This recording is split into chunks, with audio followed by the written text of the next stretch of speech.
Welcome to the Festival of Storytellers.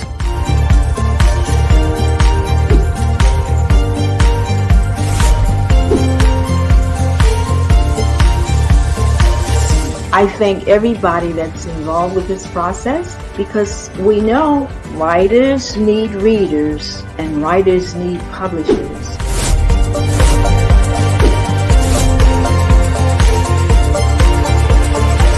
Experience is not about the publisher, it is about us, the authors.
Good afternoon, everyone. My name is Brenda Gatliff, and I am delighted to be on here, and I'm hoping that I could tell you a little bit about my book, Wait.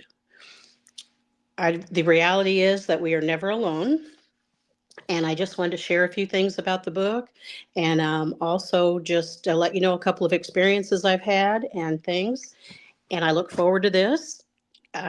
This is actually my third book, and I'm in the middle of writing the fourth one now, so I'm so excited, and just nice to know that you can do something no matter what your age, or as long as you just keep trying, you can fulfill anything you want to do with God's help. So thanks to God and the inspiration from my family and friends, I was able to do this. So I do have three. The first one is Wait, What Just Happened?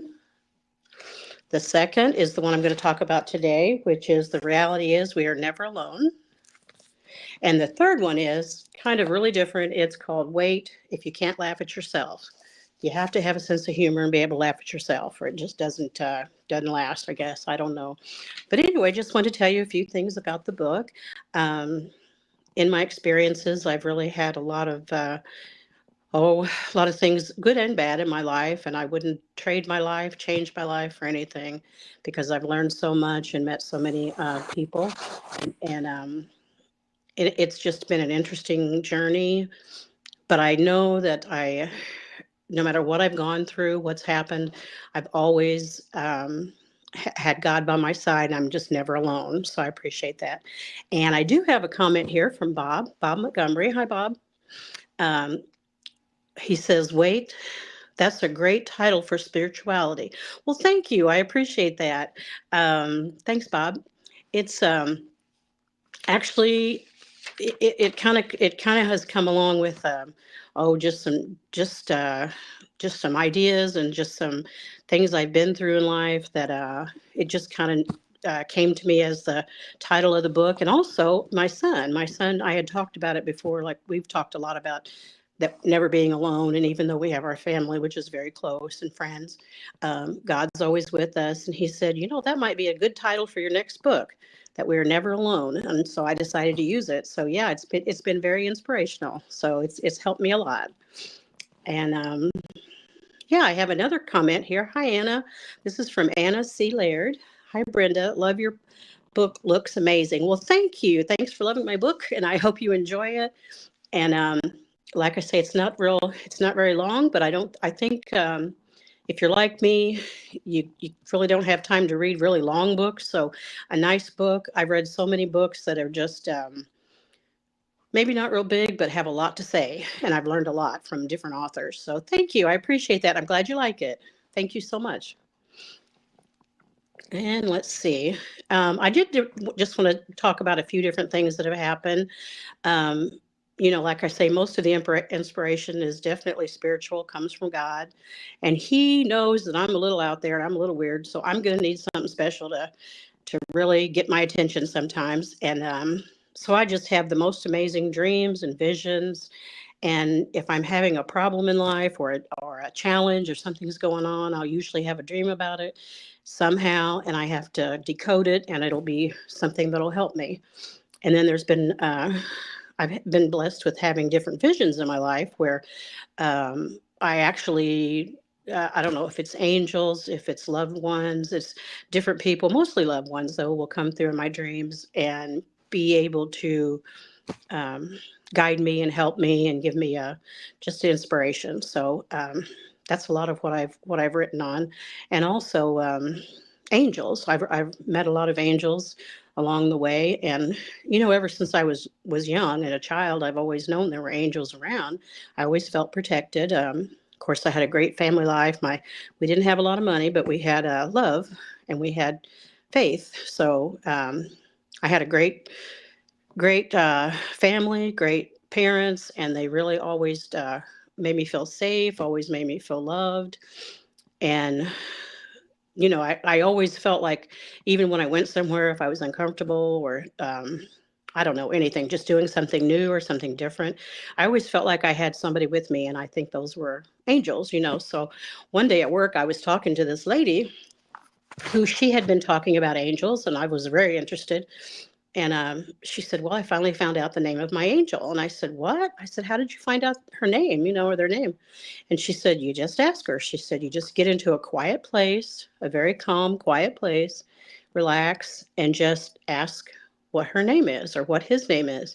And so I thought, well, that sounds awful simple, but I'll give it a try. I'm willing to try anything. So I did work the night shift, and at 10 o'clock break at night, I was walking around the building just trying to relax and calm down. And it was very quiet because, of course, not a lot of people there at night. And I said, "Okay, Angel, uh, can you tell me your name?" And all of a sudden, the hair on the back of my head stood up. I got chills all over. And I heard in my heart, in my soul, I don't know what you want to call it, but anyway, Isabella. And I said, "Isabella? Okay, listen, girl, it's late. You're tired. You have a big imagination, so you probably just made that up or thinking that. And all of a sudden it repeated again. The hair on the back of my neck stood up, my I got chills all over, and I heard Isabella. So from then on, that's been a good 20, 25 years ago. I've had Isabella by my side, and I have many other angels, many others, but Isabella has always been very special to me. And she helps you. Angels, I swear, this whole life is just I think, a learning adventure and journey. And God will let you do it all by yourself if you want to. But He'll also help you, and He'll send many angels and spirit guides and loved ones that have passed on, and your ancestors. I do believe that all of those are available. But if you want to do it on your own, you can. Me, I'll take all the help I can get. Okay. So, anyway, Isabella helps me find things. If I've lost something, can't find my keys, can't find my something I put away, years ago, boom. It's usually about 15 minutes and I find it. So, and I always thank her. She's just been amazing. But probably the first day when I went down that hallway and asked what her name was, I came back to work, or I came back in after break, and there was a girl walking around, and I said, "Don't you work on the day shift?" And she said, "Yeah." And she looked so panicky, and I asked her what was wrong, and she said, "I can't find my keys. My keys are missing. My sister has my other pair, and she's out of state, and I just don't know how I'm going to get home." And I said, "Well, did you look on the secretary's desk? Sometimes people will turn things in and leave them there."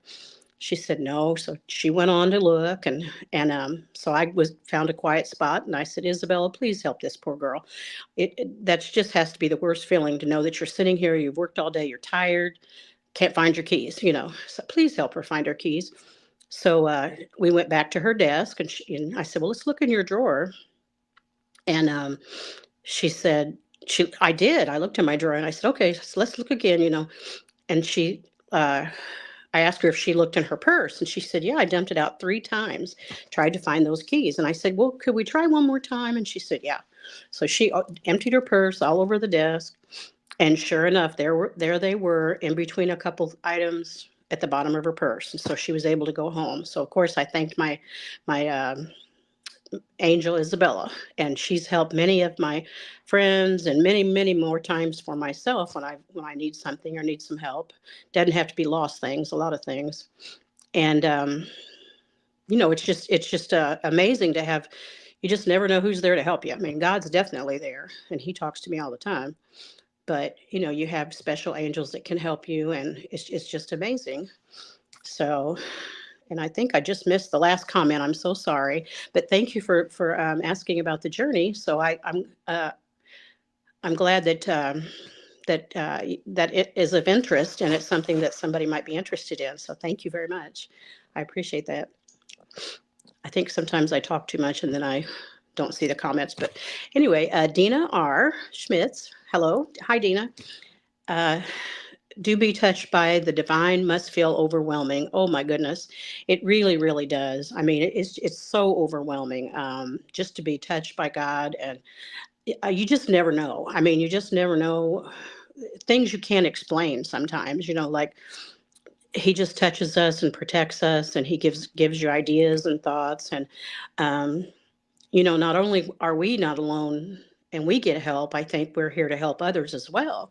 So if somebody else needs some help, He's guided me to help someone else, and I've had many times that they've helped me. So when you're in the presence of something greater than you just know it. Oh, you're right, Lena Walker. Thank you. Thanks for that comment.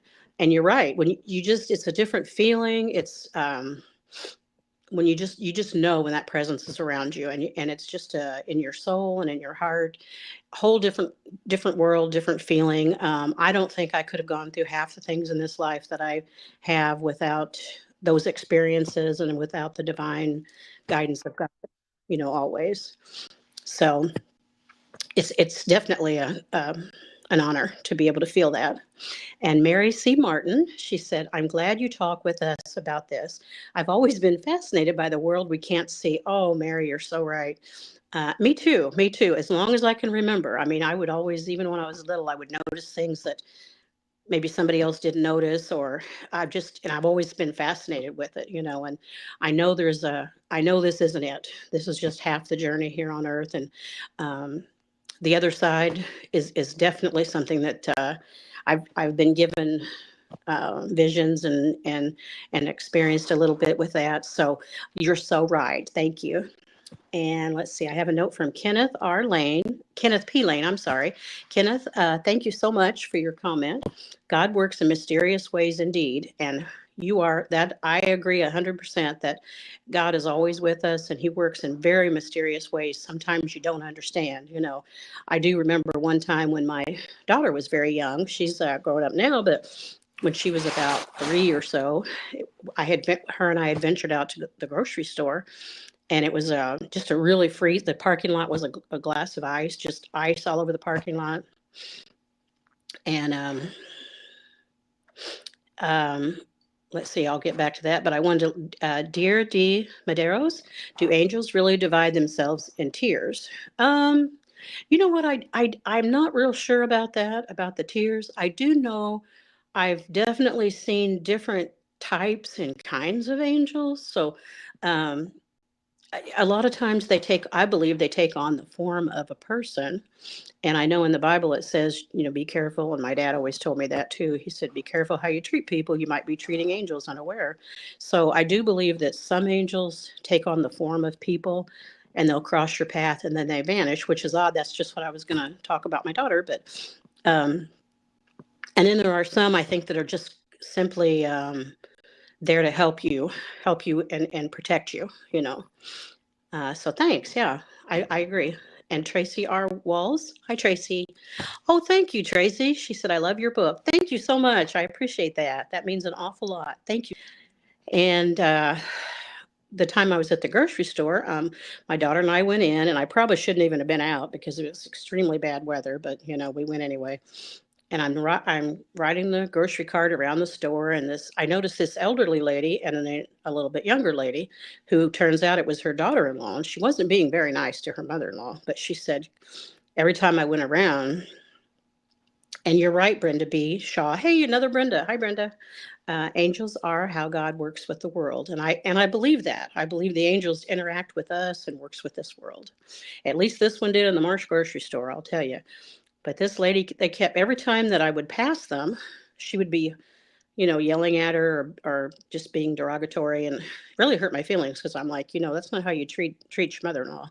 But anyway, when I went back out to the car, I noticed that this poor elderly lady um, had this cart, and she was pushing it on the parking lot through the ice, and I thought she's going to really fall or something, so I pull over and ask her if I can give her a ride home, and she said, well, but then she noticed my young daughter, who was like 3, and she said, okay. So, and she only lived like a few houses away from the grocery store, but she still could have fallen and hurt herself, so uh and I'll get right back to that. But Dina Schmitz, today, to have a day living through your eyes, it must be wonderful. Oh, it's been interesting. I'll say that.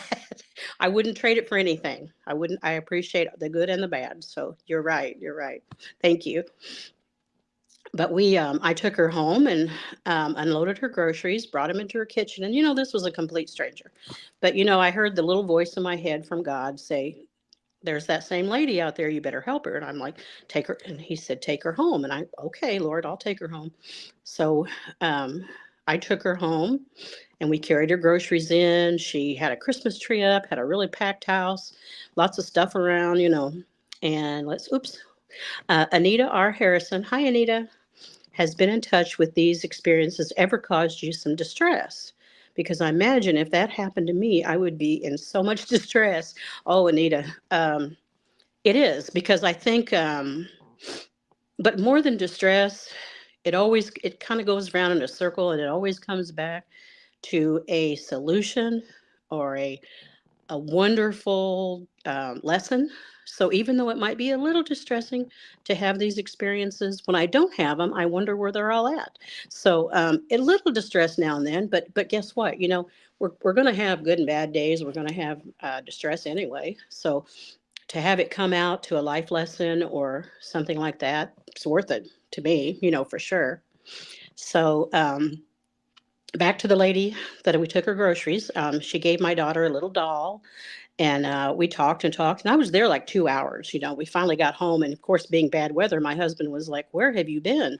But he knew whenever I went to the grocery store, I'd usually find a stranger to talk to, and I could be home in, hours usually. So you meet some interesting people out there.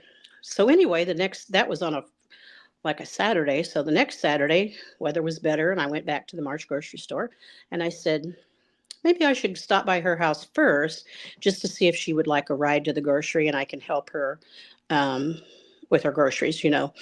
So I pull in the driveway, no car, nothing in the driveway. I look through the window, and I'm going to tell you what, this is the honest truth. The house was empty. It was empty.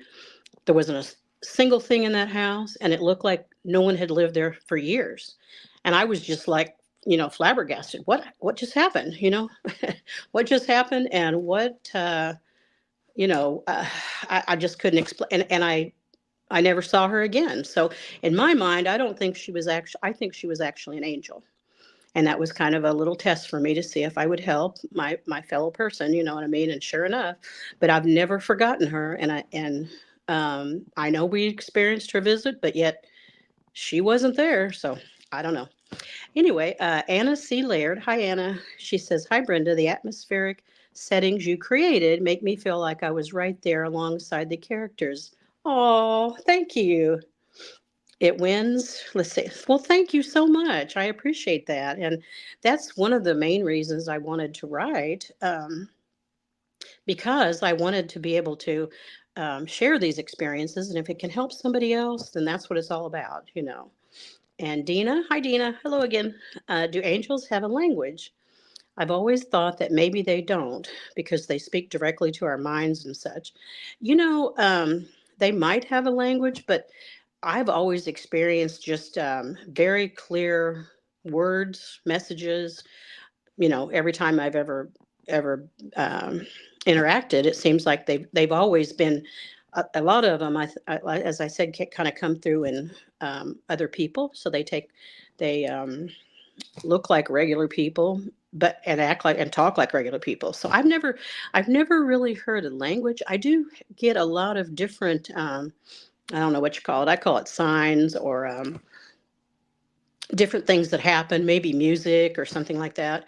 But I think they just speak to us like we understand. So however you understand, I think is how they speak with us. So, but angels have always just been so amazing to me, and um, I've just seen many that I couldn't. I've had many angels, I think, and different a few times. I won't say many times, but a few times where I'll have a dream about a person, and their face kind of comes up in my dream, kind of close to mine, and not real close, but kind of comes up, and they'll give me a message or talk to me, and then I've gone out like the next day and seen that person or talked to that person, and that's really freaky.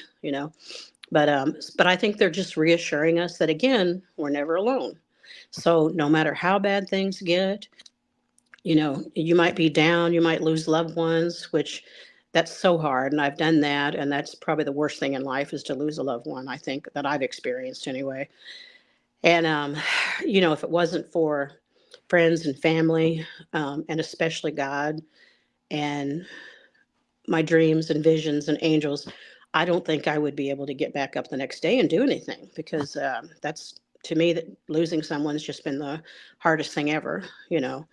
But it's nice to know that they can give me a message like, this isn't over.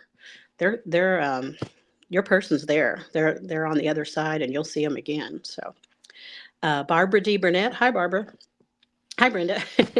Love your book, number 3. Your book serves as a reminder of the power of storytelling to connect people from different walks of life. Oh, thank you. Oh, my goodness. Um, yeah, the third one, if you can't laugh at yourself, that's the third one. Oh, my goodness. That book is just a little different. The other two are mostly about angels and dreams and visions and experiences. The last one's more about just different crazy things that I've done. I don't even know how I got in some of those predicaments, and God has been right there with me. They've all been great experiences. I wouldn't trade them for the world, but boy, um, it's been a life. So I'm glad you like book 3. Thank you so much. And let's see. I also had. I think I had another story from one of the books that I wanted to talk about, which was it's just in the chapter is just entitled Charlie. And Charlie, I met him one time in my life, and there are people who inspire you and who make you want to be a better person. And Charlie was one of those people. What happened is my friend Mary, Charlie and his wife and family were a friend of Mary's, and so I'd really never met him, at that time. And uh, he worked in China, so he would work away many times out of the month. He would work out of the country. And while he was over there, he had started some strange things started happening. And sadly, it became a brain tumor and cancer and lung cancer. And here he was, his family was here, he was over in China, and he was in a very small place, small city or town, and that his coworkers took him to a hospital. Well, you know, the hospital wasn't the best, but his coworkers had to bring him lunch and things like that. And I'll hold on just a second. I just got a message from Sarah. Hi, Sarah Lynch. Sarah Lynch. If I had been in your shoes, I would only be awestruck. Aw, I wouldn't know how to do anything else. Can't imagine how you ever overcome that. Oh, I know. It's very interesting, and I think the way you overcome it is just a faith in God, and also you know that I think that's the main thing, just the faith in God and knowing that you just have to keep getting up every morning. You try to get up, do a better job. Um, and helping others. I think that's a big part of it too. Betty D. Miller. Hi, Betty Miller. Um, hey, she says, love to see you here, Brenda. Oh, thank you. Thank you. Thank you. I'm so happy and honored to be here. It's a pleasure to be able to share this. And I love telling my stories. They've just been so amazing. But Charlie, back to Charlie, he was working in China. And so his coworkers, uh, actually like snuck him out of the hospital. They all got together and took him out and drove him to a big hospital or a big city hospital. So there he got to see a neurosurgeon and got better help. And but we still had to get him back to America. You know, they had to get him back. So a neurosurgeon, a nurse, had to actually ride back with him on the plane. And of course, having a brain tumor and cancer, he wasn't himself, you know, and he on the plane he was actually in the restroom in the bathroom smoking a cigarette and everything, you know. So he finally made it home, thank goodness. And um he got home, and so me and Mary decided to make him lunch. And she's comes from a beautiful Italian family, and so she made lasagna, and I made an orange juice cake. And we thought, well, let's just take it over to him, you know. So we took the cake over to him and his wife and family. And Charlie comes running up to the side of the yard, and uh, you could tell, you know, everything wasn't quite right, but that's the first time I've ever met him. And he had just been to the dollar, or not the Dollar Tree. He had just been to the local gas station there, and he had spent like a couple $100, $100 or $200 at the store buying all this stuff, all these little knickknacks and different things to give away. He was just going to give them away to people. So he gave all the things he had purchased to different people. He was just an amazing, amazing person. And when him and his wife and his family would go to, I forget where they went. They would go, let's see, I think it was out of the country, but to a beach. You know, they go to the beach and stuff. And um, they would come back literally with only the clothes on their back, because they would give their shoes, they would give their clothes, everything in their suitcase they would give to homeless people. So anybody living on the beach, they would give them that. And that's just, you don't find people like that much anymore. You know what I mean? So anyway, Charlie was you know, not doing so good. A few months later, you know, he did pass away, and unfortunately. And my friend and I went into a Hobby Lobby store to get some wind chimes to maybe give to his wife, you know. And oops, I got a comment here. Brenda C. Ballard. Hi, Brenda. The way you navigated multiple storylines without losing coherence was masterful. It kept the narrative engaging and dynamic. Oh, thank you. That's awesome. Oh my goodness. It's just that there have been so many stories and so many adventures that, whew, it's um it's just sometimes overwhelming. But thank you. I appreciate that. I needed to hear that. Thank you. That makes me feel so good. I'm honored that you said that. Thank you. So let me get back to Charlie. So we were in the store. We were in the Hobby Lobby store, and we walked in, and all of a sudden there were like all these this you could hear this loud noise of all these wind chimes just going off all over the store. And we thought, what is that? And come to find out, this lady was carrying like tons of wind chimes to put them up on the rack, you know. And we got closer, and it was just so loud. I've never heard that many wind chimes ringing at one time, you know. And we got to where they were, and all of a sudden, and this has honestly never happened to me before, but and I think it was because Charlie was a special soul. He was a person that helped everybody else and was kind and awesome, you know, awesome guy. But anyway, yeah, I all of a sudden got lightheaded and felt sick, like I was going to pass out. Started seeing gray dots, and I didn't pass out, but it was, and then it just kind of went away. And you know, then we left there, and we went to another place, and we all of a sudden the scanner started running by itself. It's like, okay, what's going on here? And she said, I don't know. The lady at the cash register said, I don't know. I've never seen this happen. The scanner was just going crazy. You know what I mean? So it was just, something else that all happened the way it did.